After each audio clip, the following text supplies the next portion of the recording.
গ্রামের সবাই বলতো এই পুরনো বাড়িটায় রাতে ভূত দেখা যায়, কিন্তু রাহুল, সুমন আর তন্ময় এসব বিশ্বাস করতো না। এক বর্ষার রাতে তারা ঠিক করলো এই ভাঙা বাড়ির ভিতরে বসেই লুডো খেলবে।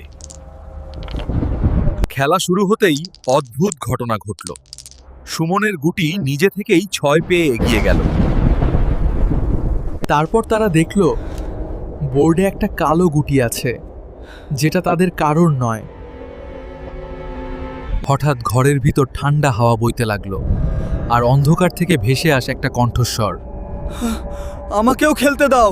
কালো গুটিটা নিজে থেকেই চলতে লাগলো, আর যাকে কাটছিল তার শরীরে ফুটে উঠছিল রক্তাক্ত আঁচড়।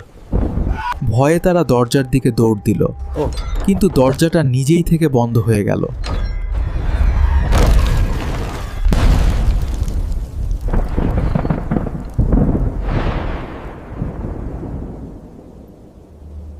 সে ধীরে ধীরে মাথা তুলে বলল, খেলা শেষ না করে কেউ যেতে পারে না। পরদিন সকালে গ্রামের লোকেরা শুধু একটা পুরনো লুডো বোর্ড খুঁজে পেলই, আর তাতে 4টা গুটি লাল রঙে রাঙানো ছিলই।